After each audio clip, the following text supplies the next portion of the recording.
Should you sign a prenup before jumping the broom? Keep listening to get our perspectives.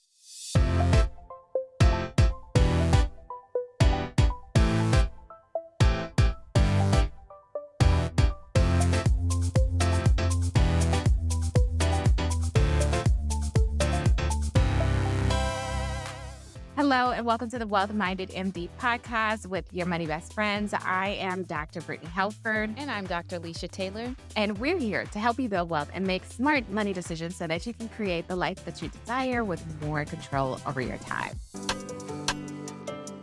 Hey, Alicia, one of the most important financial tasks we do as doctors is protect ourselves, which means getting the right insurance.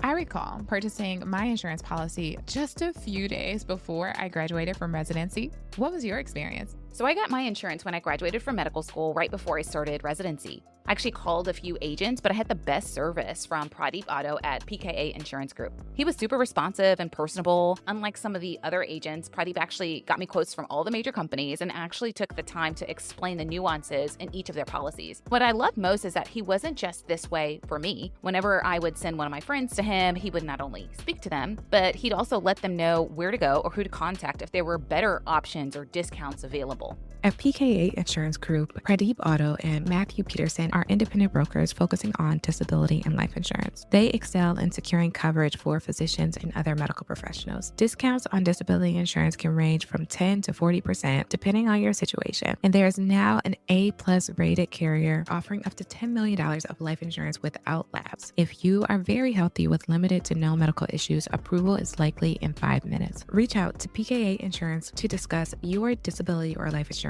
needs at www.pkainsurance.com or call 1-800-258-1018.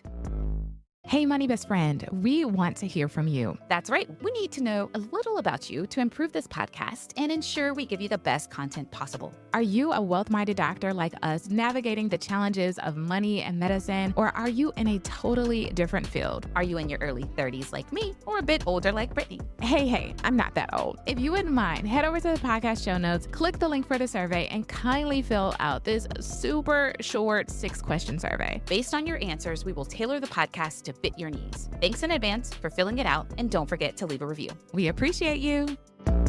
All right, Alicia. So I was scrolling on Instagram and I saw this post about Rachel Lindsay. For our listeners who may not know who she is, I first was introduced to Rachel Lindsay because she was one of the bachelorettes. And I know that she was a lawyer and then she got married to this chiropractor. Whenever I watch these reality shows, Leisha, I don't know about you, but I don't actually follow their lives. But I'm always curious, is this actually love or are they just doing this for attention and being on TV? But I know that you have mentioned her name a couple of times. And so when I saw on my Instagram feed that she was getting divorced and there was this tension about money because they didn't sign a prenup, I'm like, I got to talk to Alicia about this one. So, podcast people, we don't talk a lot about gossip, but because this is the financial focus in this episode, I want to get Alicia's take on the gossip. So, let us in, give us the tea.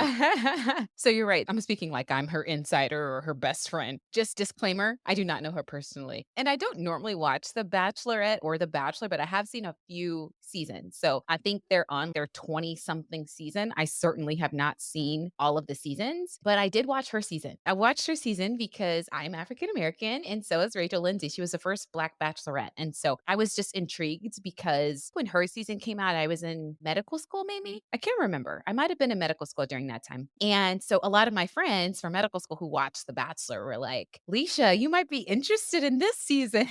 And so we would just gather around, watch the episodes. It would sort of be our like trash TV, giving us a reprieve from medical school, something to bond over as girls. I watched her season and you're right. So she ended up marrying this Colombian man who is really handsome, by the way, who is a chiropractor. Not that people needed to hear my personal take on her soon to be ex husband. But anyway, it was interesting to me because Rachel Lindsay is a lawyer. And I think maybe a year or so after they got married, she stopped practicing law because she always had dreams of becoming like a sports commentator or political commentator and sort of branching off into Hollywood. And she's been quite successful. I want to say that when you think about the leads for these shows, bachelorettes, bachelor sort of thing, a lot of those folks end up moving to Los Angeles, regardless of where they're from, taking their shot in Hollywood. And she's actually been quite successful. I think she was like a correspondent on Extra for a while, like the TV show Extra. And so she would be invited to all of these red carpet events for the Grammys, all of these big events. And she's on a very prominent podcast called Higher Learning nowadays. And so I think she has just been really financially successful, even though she stopped practicing law. The reason I'm mentioning this is because her husband was not as successful. He's a chiropractor, but I think maybe he tried to start his own practice. And at first he had a practice in Miami and then now in Los Angeles. And this all is coming to a head because you are correct in that they are getting divorced. And it seems like Rachel Lindsay tried to keep things under wraps. Like she didn't want her financial information known by the public for obvious reasons. But things sort of came out because the divorce is public. And it came out that they did not have a prenup, which a lot of people, including myself, were shocked by. Like, how does a lawyer get married and not have a prenup?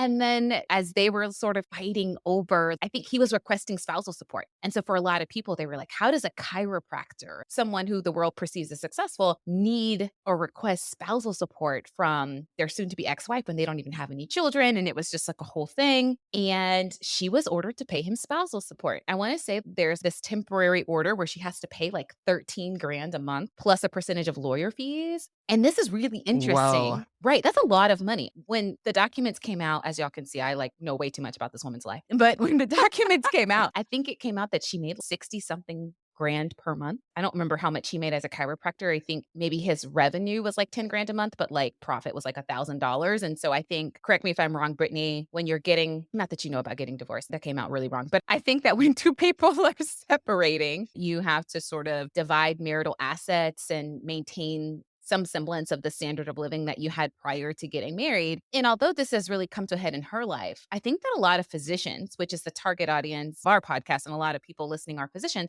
I think this happens in the physician world as well. Now, people Okay. getting divorced may not be ordered to pay their ex spouses 10 grand a month, but I don't think it's uncommon for people to get married and then sometimes those marriages don't work out and then one person or the other be ordered to pay spousal support. And so, as we're diving into this topic today and we're continuing our Protect Yourself series, or we're talking about ways that you can protect yourself, one of the ways that we should at least keep in mind is how do we protect our money in the event of a separation? How do we protect ourselves in the midst of partnership? So, I think it's going to be really Yeah. interesting to kind of delve into today. Well, one, I'm sad that this marriage, it's been at least 2 or 3 years. So I'm happy that it lasted for that long, but sad that they're getting a divorce and that she's going through this and they are going through this. This is one of the reasons why I think we're having this conversation because, at least for me, I met my husband. He fine. He asked me to marry him. And then I'm super excited. And I'm like, well, you're in medical school. I'm in medical school. We don't have much money, so we don't need a prenup. Actually, we talked about a prenup, Ooh, give us which the is tea. very surprising. What? Who asked who for the prenup? Give us the tea, Brittany. Did you ask your husband? You were like, Kevin, I know you great, but I'm great too. I asked my husband for the What? prenup, but it was a very superficial conversation. I said it in jest because we were talking about marriage and some of the other things. And at that time, I was farther along than he was. I was in residency when we got married. He was still a medical student. And I said it in jest. Now that I've done a little research and thought about how can we structure this episode, I have a different perception about prenups. That for me at that time, I was in residency. I had a little bit of money, but not much more money than my husband had. I had like no assets to protect. I had no home. My family was not from wealth. And so I thought that why do we need this? It's unnecessary because we're going to be building wealth together. And honestly, I think that that is one, and we'll talk about a few others, but one of the misperceptions about prenups that this is just for someone who already has assets entering into this marriage. So let's just take a step back. I think many of us know what prenups are, but Alicia, in your purview, can you kind of defined what prenuptial agreements are so that everyone can go through this episode with the same understanding. Yeah, so I am not a prenup expert. From my own personal understanding, a prenuptial agreement is an agreement that is signed by both parties prior to marriage that specifies what may happen financially in the event of a divorce. That's my understanding. And that one would get a prenup or would think about getting a prenup if what the default state options are, what the default state law is not acceptable to them, or if they want to deviate from that. So it's sort of like you have your standard of care, if you will, when it comes to how things are treated in the event of divorce. And those things vary depending on what state you and your spouse are in. And if you want something else to happen that may be different, then you might want to consider a prenuptial agreement. You may consider a prenuptial agreement if you don't like the way that assets are divided. You may consider a prenuptial agreement if you don't like the way that money is divided. You may consider a prenuptial agreement if you don't like the way that debt is treated or what have you. And the interesting part about this is that it has to be signed by both parties. It's interesting because at a time in your life where you are trying to merge your life with somebody else, usually that's the time where you're getting this prenup and you're also thinking about what would happen if you had to separate yourself from this person. And so I think for a lot of people, it can be a bit odd to think about both scenarios at the same time. And it can make maybe some people feel like one person isn't as committed as the other. But that's generally what happens when things happen is whenever you want to split things up differently than what the default option is, then you get a prenup and you can kind of write your own rules, so to speak. Yeah, I wholeheartedly agree with that. And the only other thing that I would just add to this definition is sometimes we think that these legal documents are necessary, as I did, because we have some type of assets to protect. A prenuptial agreement can take that even further of just having the conversations that we've talked about in previous episodes of how you're going to manage money with your partner, how you're going to split up your accounts. Is there a certain amount that your partner needs to ask you about or can use without any type of permission or notification? And it starts you to have those financial conversations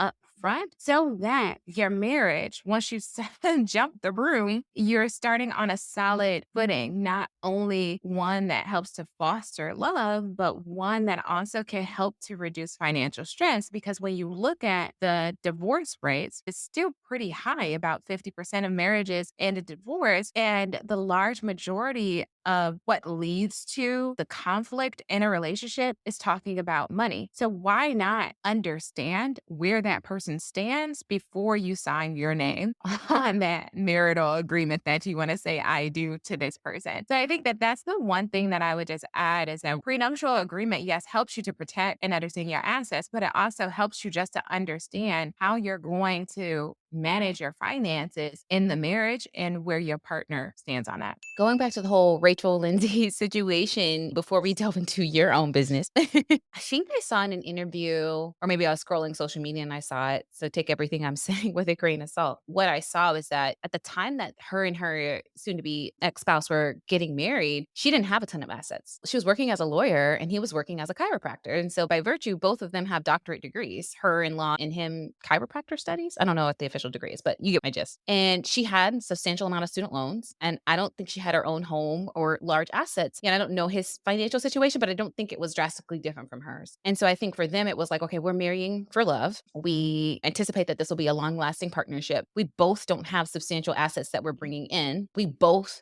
make similar amounts of money. So is this really necessary? And I think I read that she, as a lawyer, wanted a prenup just in case. Like, okay, maybe we should have this just in case. And I think that he felt very differently and felt like, why are we planning for a divorce when we're getting married? I don't want to sign a prenup. And so I think that that might have been one of his deal breakers and her saying, okay, well, we do come into the marriage with similar things. We have similar earning potential. Is this really worth losing this person over? You know what I mean? If you and your soon to be spouse are not on the same page, if you're coming into the marriage with similar assets, if you're making similar amounts of money. And I'm glad that we're talking about this because, again, just bringing it back to our own situation, I think this is relevant for a lot of physicians because physicians, not all, but a lot of physicians tend to marry other doctors, yourself included, obviously, Brittany.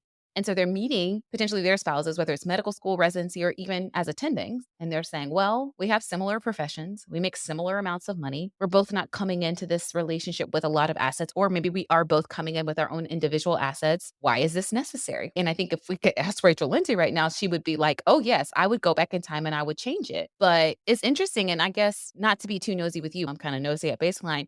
Would you go back and change it with your husband? Because you don't have a prenup, and it seems like you had the very similar mindset as her. Would you do things differently? I don't think I would personally. And I also want to say that if you don't do a prenup, you can do a postnup, right? You can still help to define some of the things that you want to protect from divorce, even during marriage. Like you can write that down, you can have it signed with a lawyer and have representation and start to think through those things.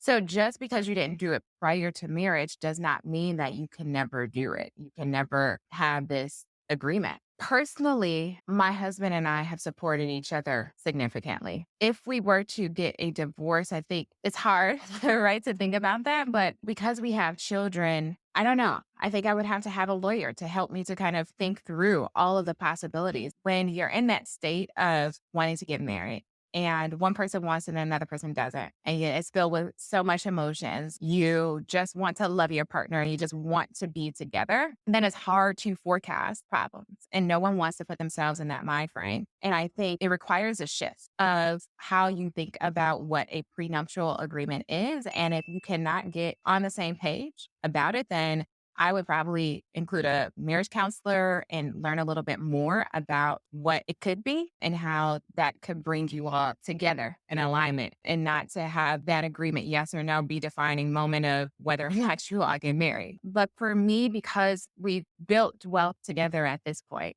a large majority of how much I've supported him, how much he supported me. I don't know if I would go back in time and create a prenuptial agreement. But for some people, I can see how that would be helpful. If I were someone in her shoes and celebrity or going on television, I would like to forecast it. And from my understanding is that once you write the agreement, you can put an amendment that you could amend this agreement at any time during the marriage and it would just be a postnup. So that's a long answer to say, I don't know if I would go back in time to do a prenup with my husband now that I've been married for 9 years.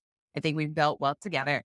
And I hope that my marriage does not end in divorce. But knowing that a prenuptial agreement is having conversations and writing things down about what you want finances to look like, I think that that could very much be helpful. So perhaps there would be some importance of us doing that. I don't know. I'm kind of back and forth now that I'm thinking about it, Alicia. Sorry. No, it's okay. But I think that obviously we're having a very personal conversation publicly. So I get that. But I do want to play devil's advocate for a second and say, okay, if we weren't talking about your own personal situation, would you advise someone like me who's not married to get a prenup? And if you yourself don't have a prenup, wouldn't go back in time to add one, then would you suggest it to other people? And why is it Mhm. something that you're advising other people to do when you yourself are not doing that? Yeah, I think it's always hard to go back in time. And so that's why I'm kind of like walking myself back because I do see the benefit of having a conversation, of having someone to help to facilitate, let's forecast this in the future. Say, for example, my husband, he couldn't forecast that he would have a private practice, and I couldn't forecast that I would have this business with you, right? However, because we have this business together, because my husband has his private practice, I don't want to get half of the value of his private practice because, yes, I've helped in many ways, but I haven't established the patient rapport and done some of the other things. So I think for business entities, it could be helpful to have that conversation beforehand to say, if we have a business, then the valuation of that business will be retained by the owner and the founder of that business and would not go to the partner in the case of the divorce. So some prenuptial agreements, you can say if infidelity is the cause of the divorce, then this is how it will be modified. So some of forecasting some of those things could be helpful, and also definitely having a conversation about how you want money to be managed could be helpful to put that in a written document. So, what I think I'm hearing you say is a few things. Number one is that prenups don't have to be all or nothing. All or nothing meaning it's not like you have to get it before married and then you can't do anything if you're already married. All or nothing also is in it doesn't mean that if you get a prenup, then you're agreeing that you're not going to get anything of what your spouse builds, right? You can make your own rules. And I think that's one of the things that I like about the idea of a prenup. I'm not married, so obviously I don't have one, but one of the things I like about it is you can sort of make your own rules. And I don't think that you have to be able to predict the future or have a crystal ball in order to get a prenup. When I was with my ex, we were together for quite a long time and we actually had a discussion about prenups. And I remember asking him, how do you feel about prenups? If we were to get married, is a prenup something that you would desire? And with him, he was a physician and he had been in attending much longer than I had. He was a little bit older than I was. And so he had way more assets, multiple homes, and way more money and all of this stuff. And so I sort of expected him to say yes, just because he was bringing so much more into the marriage. And to my surprise, he actually said no. He said, I trust you. If we were to get married, I would want everything to be in one pot. I would want us to split things evenly. And he said, but if you really want one, then I'm open to it. And I remember that really caused me to do some reflection of, wow, okay, I'm really with a guy that's pretty selfless. So that made me feel good. But then at the same time, it sort of put the onus on me. It's not like he's somebody who's trying to keep every dime. If we were to get something in writing, then we would both want it to be fair. And what did fair look like to me? And it wouldn't Mhm, mhm. necessarily be, "Well, I get half of everything that you brought into the marriage before me," but sort of thinking about, okay, if we were to separate finances, what would I want? Maybe we say we both keep our own individual retirement accounts regardless of what happens. But we also put a stipulation that we're both going to prioritize maxing out retirement accounts. And then what happens if I'm getting pregnant and I can't work? And so I'm not maxing out retirement. Like, how do we make sure that this stays fair? He creates a business that takes off, or I create a business that takes off. Maybe we say, okay, depending on the value of the business, the spouse gets between 10 and 20% of that person's value. It caused me to sort of think creatively about what are different ways that we could split things that wouldn't necessarily be 50-50. And so I'm saying this to say, again, I like the idea of prenups because I feel like you can make your own rules. And I wanted to give some reassurance that you don't have to have a crystal ball in order to maybe have a prenup. Also want to say that this all came to a head when you and I were forming this business. Just to be completely transparent with our audience, when we had conversations with the lawyer and she was asking us all these questions that you and I had never even thought of. What do you want to say that the business automatically ends or the partnership ends if one spouse gets divorced? And I remember you and I both saying, look, if she gets divorced, this is me. I was like, if you get divorced, I don't care. As long as you can still work with me, I want to work with you, not your husband. And I remember the lawyer saying, well, this is what can happen. If she divorces her husband and she doesn't have a prenup, then he's entitled to a portion of the business. And are you okay with the portion of the business going to her ex husband? And I was like, no, Mhm. I'm not okay with that. And so it caused these issues because you may be listening to this and maybe you don't have your own business, but who's to say you may not start a business in the future or become a partner in a medical practice or have some 1099 side income, which technically is business income? What happens if you get divorced? Does your spouse get a portion of that? And again, I think the prenup allows you to sort of think through some of these scenarios that you may not have ever thought of before and sort of lay things out on the table. And it at least can start some of these conversations going. And so I like the idea of prenups. I think I'm leaning more towards them now. I used to feel like I didn't want to plan for a divorce at the time of the marriage and want things to be split 50-50. And now as I've made a little bit more money and accumulated more assets and started businesses, I'm like, okay, let's think about this again. So I do think that there is some good that can happen with having a prenup. As someone such as yourself who does not have one and is happily married, what are some other ways besides a prenup that you and your husband implement to protect yourself, to maintain your financial identity, even if you don't have a prenup? Yeah. That's a really good question. So I just want to take a step back before pursuing that one is that I think there's this assumption with prenups that you can do it yourself. And I think I would not do this myself. Yes, you can kind of define the terms to a degree, but one of the benefits I think of these legal documents is making sure that you have a attorney in your state so that they can help you to understand what the state law is and to help you to think about forecasting some of those things in the future. Say, for example, you don't have a business, but you can put that in if I do have a business. Or if we have children, then here's how we want the assets to be split up. If we get divorced within the first year, then maybe each person retains 100% or whatever the case of their retirement. But in the case that one of the partners chooses to be a stay home partner, then for that period of time in which they're not working, then this is how the 401ks and retirement accounts would be split. I believe that a lawyer can really help you to kind of decipher some of those things because the perception is going to be because you're forming this agreement while you all are loving, it's a heightened emotion, you're feeling all this affection, that it's going to be an amicable separation. But this can get nasty. And I supported a couple of friends through their divorces, and it was so stressful for them. But if they had had a prenup, then they would have gone into the marriage having an understanding of what things were and what things could be and have a little bit less stress. So I think that that is one of the reasons why getting a prenup. And now, as I'm like talking about this out loud and talking about all the benefits, maybe I would go back in time to establish a prenup or at least have a conversation about some of these things in which my husband and I definitely did not. But if you are happily married, you've been married like me, and you just still googly eyes over your partner, but you also want to maintain your financial identity, I think what could be really helpful is just understanding what your assets are and putting all of that down in front of your partner and having these conversations about even now what things would look like if something were to happen. Alicia, I think that this poses a problem for me is to have a conversation of, okay, what would happen to our businesses if we want to split? And maybe protecting some of those things that have other persons involved.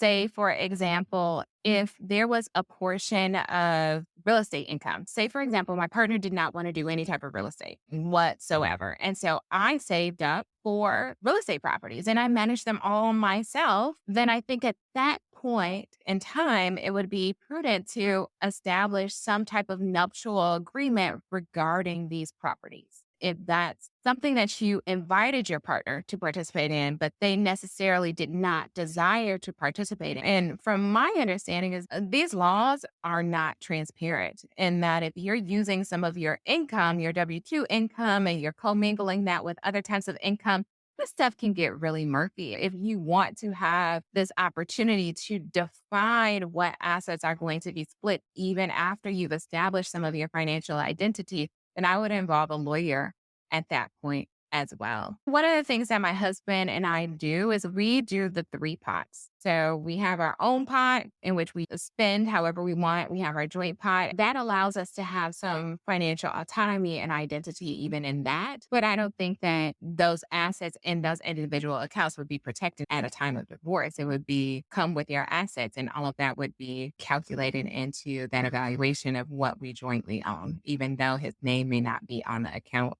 But taking the heat off of you and kind of putting it on me, if you were to advise me, because I'm not married, I'm dating, and not even just me, like other women who may be listening to this or men who may be listening to this, what are some myths and misconceptions that you hear in regards to prenups? And what advice do you have for folks like me? There are many, but one of them is that this is only for the wealthy. And even when you were highlighting your past relationship, that you brought it up because your partner had already had these assets. And so sometimes we feel that this is for that person who already has assets that they're bringing to the table. But honestly, it could be beneficial for everyone, regardless of wealth, especially just having those conversations.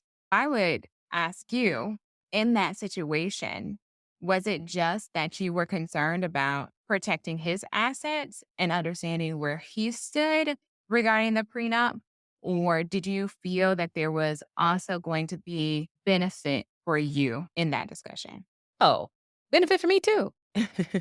I always felt, and he did too, he would always say that I was going to make so much more money than him. And I don't know if it's because I did fellowship. And so technically I'm a subspecialist with higher income potential. I think that factored into it. But I think it was also he saw a lot of potential in me. He knew I was very interested in finance and business. And although he had more assets, I was more money savvy, if you will. He would always feel like whatever I decided to do, that it was going to be pretty successful. And I felt the same way. I felt regardless of what happens, whether it's this business, another business, I just know that it's going to be successful. Not that I can read the future, not to be overconfident. I just have that inclination. And so when I brought that conversation up, it was one, I wonder if he wants to protect things. Two, it was interesting because we were having a conversation about me moving in with him and he had a home, right? And it was this whole discussion of, is my name going to be on the deed to the home, or is this your home? How do we work that out, especially as a couple who wasn't married? And then there was this whole conversation of just me being surrounded by people who were separating. Not every relationship Mhm. in my inner circle was separating. A lot of people in my family have actually been married for quite some time. But just hearing about friends and close associates who were getting divorces and Mhm. understanding the Mhm. financial repercussions of that, I thought to myself, and just being a financially savvy person who reads books on finance and prenups are mentioned, that I just wanted to get his take on it. Like thinking to myself, okay, does he have assets he wants to protect? should I try to protect myself given the success that I think I'm going to have in my future? How can I structure this in a way that's fair to both of us? And maybe we should have Mhm, these mhm, conversations now versus later because we were already doing sort of like couples counseling. And I remember the topic of mhm, finances came up. And so just understanding if we were to get married, how would we want to handle things? Do we want all money to come in one pot? If we were to separate, how do we want to separate that? Like, how are we handling each of our student loans or any debt that you may have versus debt that I may have? And so we were just sort of having these conversations about money. And I think a prenup sort of fell into that conversation. And then there was also like the desire for me to protect myself in the event of a separation. So that's sort of why I brought it up. And it actually went easier than I thought. I was a little nervous to bring it up, to be honest with you, because I didn't know if he had strong feelings about it or how he would react. And I think me asking it in a non judgmental way of, hey, I've been reading these finance books. Sometimes they talk about prenups. So and so is getting divorced and they don't have a prenup and they seem to be under a lot of stress. If we were to get married, would you want a prenup? And just sort of mhm, general mhm. conversation. In my mind, it was going to be a series of talks, but that's how I wanted to introduce it. And that's how I did introduce it. And to my surprise, he was just like, I remember him stopping and thinking about it and going, well, I really don't want a prenup. I think that we should have our money together and have it all in one pot. That's how I've always thought about it. That's how my parents did it. But if you really want one, I guess I'm open to it. That was sort of his response. And I was like, okay, I guess this is a great response to be a great place to be in. So it ended up going really well with my point. And so I think that sometimes people maybe avoid having these conversations or avoid bringing this up because they don't know how their partner's going to react or because they think that their partner might have a negative reaction. And I would say maybe a way to kind of circumvent that is to ask about it in a non judgmental way, using maybe a variation of what I did. And then also being open to what their response might be and hearing them out and hearing their perspective. I didn't come to it with this hidden agenda. I really just wanted to have a discussion, and I think that's what we were able to do. Yeah, I love that. And another one of the myths is that prenups are unfair or one sided. Even in our conversations regarding what things would happen in the case of, I think it can be an opportune time when you are in a happy place for you to just figure out what feels fair. And remember that when you're forming this document, for a prenup, you have legal representation on both sides. So it's not that you just have one attorney who's helping you to sign the prenup. You have two attorneys who are helping you to understand what your interests are, understand what feels comfortable, and making sure you think through things. So I love that you're able to initiate that conversation with your partner at that time. And this is an option, right? And one of the things that I think could be really, really helpful in understanding is that there are amendments. So one of the things that gives me hesitancy is just like thinking about a prenuptial agreement and not being able to foresee the future and maybe writing something down that actually doesn't allow for evolution of who I am, evolution of who my partner is, and evolution of our relationship as a whole and our finances. And from my understanding is that these things can be amended, right? It's not necessarily irreversible. When you write them down, if you all wanted to go back to a lawyer and get representation to amend these documents, that it could be amended. So I think that that's part of the fear, at least for me. It's just, well, what if we have children or what if we do this? And what if I feel this way now, but as we evolve, I no longer feel that way. But it just argues that having these conversations about finances and how you're managing your money in any partnership at any time are worthwhile. And it's important that you do that just to make sure that you and your partner are on the same page. And then having some type of document of that that will be upheld in the case of the unfortunate of a divorce, or maybe in some circumstances fortunate, but Yeah, I think you mentioned this before, Brittany, of like approaching the conversation with honesty and transparency and like making sure that if this is something that you want to bring up with your partner or maybe with your current spouse, that you're choosing a good time. You know your partner better than anybody in terms of, okay, they're probably not going to want to have this conversation when they come home from work after working a 12-hour shift. So maybe we do a little date night, we're in a good mood, that sort of thing. Choosing a time where you don't feel rushed and neither party is already emotionally exhausted, but both are coming to the table as their best selves in their best places. When you're talking about a prenup and you ask that introductory question of like, how do you feel about prenups? Is this something that you would want? Have you ever thought about getting one? You wait to see what they say. If you're somebody who is on the fence about it, you can say, well, I'm not really sure, but this is what I've heard in terms of some of the benefits. And I think for a lot of people who may have a negative perception of prenups, they view it as, oh, someone's trying to take advantage of me. Someone is trying to withhold things from me. Someone is trying to keep everything that they've earned to themselves. it's going to disadvantage me to sign one. And I think oftentimes it's women who may feel some of those negative emotions. And so I think it's important, regardless of your gender, if you're approaching this topic of saying, okay, well, these are some of the benefits that I've heard. It allows us to not only protect the assets that we're bringing into a marriage, but also define how we would like those things to be separated. And really, it gives us an opportunity to really think through various different financial scenarios. Oftentimes, it's through these conversations of a prenup that you start thinking, okay, well, how would I want the business to be structured? Or how do we want to manage money? Or how do we want to pay bills? Or how do we want to separate finances or not? It gives you an opportunity to at least start thinking through these different scenarios so that if they were to arise, you already have a plan in place of how you want to approach it. And it's also protection, right? I view prenups as insurance that you hope you don't need to use. You have insurance in case you get Mhm. disabled and you hope you never have to take it out. But it gives you some reassurance to know that if you do get disabled, you have that benefit in place. You have life insurance Yeah. so that hopefully you live a long, healthy life. But in the event that that doesn't happen, at least you know that your family's going to be taken care of. And so it's one of those things that you hope you don't have to use it, but you have it just in case. That was the frame of mind that I went through when I was freezing my eggs. It was like, I would love to have kids naturally and have multiple biological, healthy children one day. And I hope that I have that opportunity. But maybe I should freeze my eggs as in some form of insurance so that in the Mhm. event that I get married later than I anticipated, in the event that it is more challenging for me to get pregnant than I anticipated, at least I have some sort of backup option that could give me a little bit more reassurance. And for me, the cost of freezing the eggs was worth that level of reassurance. And I think I'm starting to feel a lot similarly about prenups. It's insurance that I hope I don't have to use. I hope I don't have to utilize this prenup. I hope that the marriage can last for forever. But in the event that it doesn't, it's probably better for us to think about how we want to separate things when we're in a positive frame of mind, when we still love each other, when we want what's best for the other person, when we're thinking about what may be fair for both parties, instead of trying to think about all of those things in the midst of a divorce when we're not on the same page. It's probably better to have those conversations earlier when both parties are in a good frame of mind. It sort of can prevent some future conflicts down the road, can prevent some stress down the road. Also gives you a chance, in my view, to really think about how does my partner view these things? What things do they really value more than others? How do we want to approach things so that both parties can be protected? I'm thinking about people getting married. Some of the conversations was, all right, do we change the deed to the home? Whose name goes on the mortgage? How do we pay bills? How do we separate things? Do we still contribute evenly to retirement accounts? Not to put my family on blast, my brother and my sister-in-law, they approach investing differently. My brother loves to do a lot of cryptocurrency. My sister-in-law is a big proponent of an index funds and the stock market. And it's okay. One person's probably going to max out retirement accounts because that's what she likes to do. The other person is going to only put the minimum in there to get the match and invest in other ways. Maybe it's real estate, maybe it's crypto or whatever. How are we handling that? How are we going to divvy things up?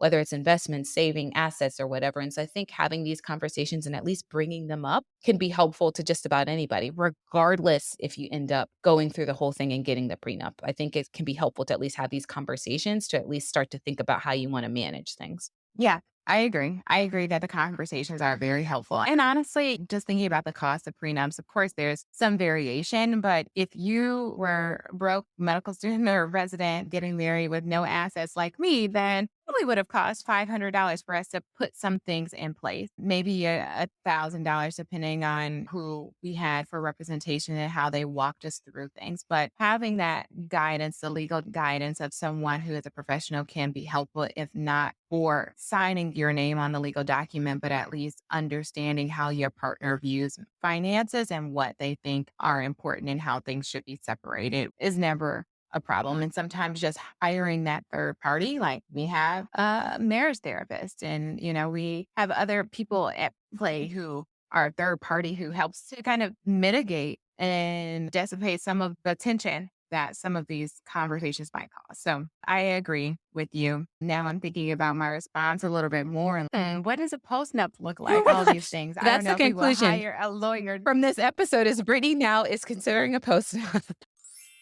As physicians, one of the most important things that we can do is make sure that we secure our income because a lot of our financial plans are contingent on our high doctor income. One of the things that you will need to do is make sure that you get long-term disability insurance. Now, Pradeep and his team at PKA Insurance Group have a reputation for putting people over profits and always doing what's best. Do not hesitate to email PKA Insurance and his team today. They will help you get the insurance you need with the service you deserve. As we delve into this next section, our money mishaps and confessions, we sort of know your confession, Brittany, is that you have no prenup and now you're considering a postnup. If Kevin's listening to this, he's like, what? But, in terms of my confession is that I was against prenups for a long time. And I think it's because I am very religious. And so the religious environment that I grew up in had a negative perception of divorce. I don't know if anyone has a positive Mm. perception, but just like it was one of those things where you get married, you make your vows before God, and you should do everything you can to keep that marriage together instead of trying to plan a divorce. It was almost like if you had a prenup in place, it made people feel as though you wouldn't try as hard to make the marriage work because you quote unquote had a way out. And that's how it felt for a long time. So that's my money confession. And I don't know if it's making more money, having more assets, a combination of both just maturing and hearing different perspectives, or maybe it's seeing how that frame of mind did not work out for several people that has made me Mhm. sort of view prenups now as more insurance that you want to have and you hope you don't need to use. And so, even as we're talking out loud, I know we put a lot of heat on you, but I think it also helped me think through things. And when I've had conversations about prenups before with different people, just to be completely transparent, in some ways, it's almost made me feel selfish. It was almost like, oh, I'm putting this in place I can protect myself. And so that I can make sure that I don't lose my money. I don't lose my assets and that all my hard work doesn't go to somebody who didn't contribute or whatever. And I didn't like the way it made me feel. It made me feel very selfish. And maybe I am selfish. And that was a Yeah. realization that I needed. But I think now reflecting back and saying, okay, well, maybe if that person also had representation so that they could come to the table with the things that were important to them. Maybe if we both talked about what we thought would be fair to both parties,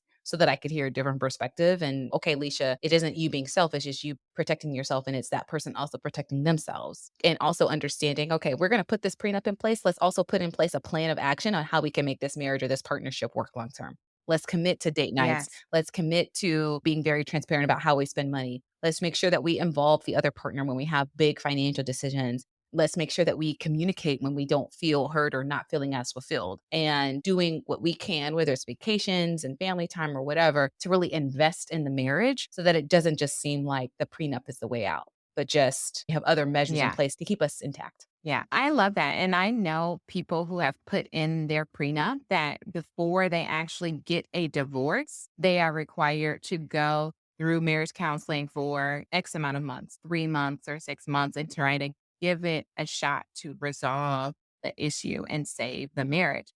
So having those things in place kind of commits you, it locks you in to say, okay, this is why I got married and this is what I committed myself to do if I ever felt these sentiments of wanting to separate so that maybe the prenup doesn't have to be used. So I agree with all of that. And I would love to hear from you all. I know there's no comment section in the podcast, but we have a Threads account and we want to get your take on it. So go to Threads if you're on Threads or if you're in Instagram and respond to our posts. Let us know. Do you have a prenup? Will you get a postnup? Should I get a postnup? Should at least you get a prenup? What are you all thinking after listening to this episode? Because reflecting on my comments, I was like a little on the fence. The hot seat is hot, Lisa. You brought the fire today.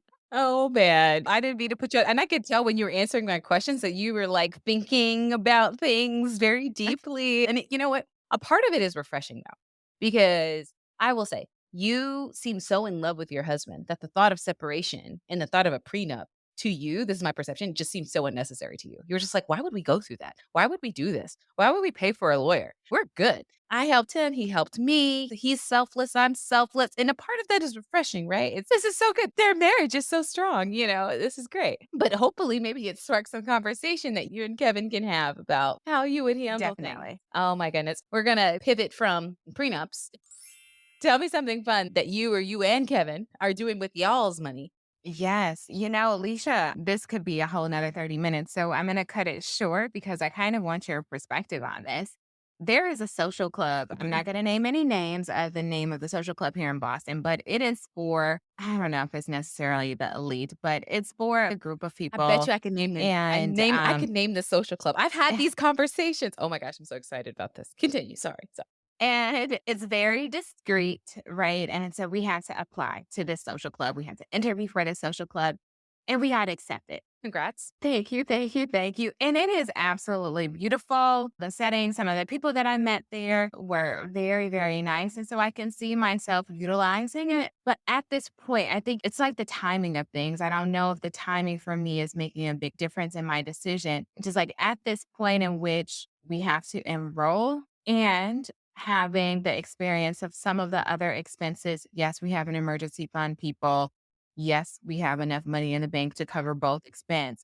But it's like me trying to negotiate what is going to be the value of the social club right now, just given where we are, my lifestyle with the two young kids, how much am I going to use it? If any time I pay for anything, any type of service or any type of product, I always think about the frequency of use because for me, at least, that's where I'm going to get the value in my mind. But there are opportunities that sometimes when you go once and it just changes the whole trajectory. You meet somebody at a party and like they connect you with a million people, and the value of that encounter was immeasurable. And so I understand that that can happen also logically, but I'm just trying to figure out like, should I pay for this? It's going to offset some of the other things that I wanted to do. And I wasn't expecting for this expense to hit right now because we interviewed months ago in April. And now they're like, oh, okay, you've been accepted. And we kind of have to make a decision very quickly. So that's one thing. I know Kevin for sure is going to enroll, but for me, I'm just thinking about how much am I going to use this and what is going to be the benefit. And sometimes you can't forecast the benefit. You can't predict the benefit because you don't know who's going to be there at what time and how that's going to change your life. Yeah. I would say that if your husband's already enrolling and you're not sure if it's the right time for you, I wonder if you could postpone your acceptance and just see how much value your husband gets out of it to see if it's something that you also want to spend money and enjoy. But this has really come to a head. I was talking with some of my physician colleagues actually, and they were talking about very similar social clubs for their children. So there are all these different elite social clubs where you have to apply and they wonder what the parents do. And it's more so, this one actually is more for the kids, I think. It allows your Hmm. kids to do community service and all kinds of social activities with other kids that come from parents of means. So it's like the elite parents and the well off parents have a social club and other elite parents join. And so that your kids that are well off can mingle with kids that are also well off. And so it's supposed to provide some value, right? Your kids are supposed to learn things and interact with other people in other social circles. And some of my physician colleagues that were thinking about joining very similar social clubs were having the same conversation. Is it worth the money? There's a lot of things that are involved. There's a lot of requirements. There's a lot of obligations. Do I have the bandwidth to do that right now? Hmm. Am I going to get what I need out of this? Do I want my kids in that environment? Maybe my kids are Hmm. already in an environment where they're already surrounded by other kids that come from well off homes. Do I want to then put them Hmm. in a social club where they interact with more of those people? Or do I want to give my kids a more well rounded lifestyle and have them actually interact with kids that come from lesser means? So that they understand different Right. perspectives and they can navigate in circles with people that are upper middle class, well off, and also people who are not.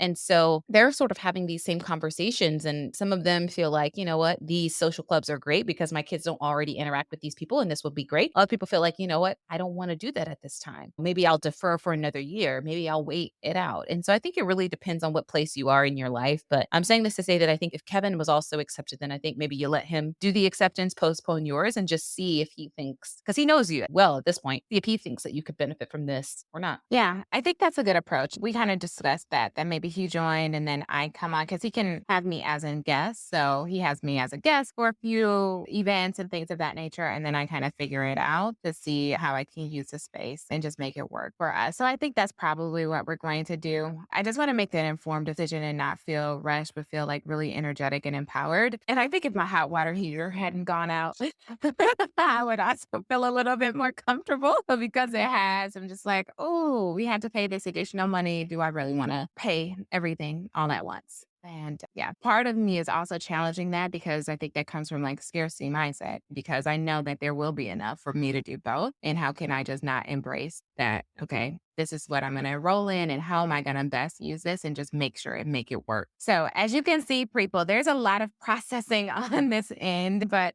Lisa, what are you doing fun with money? Please share something with the people.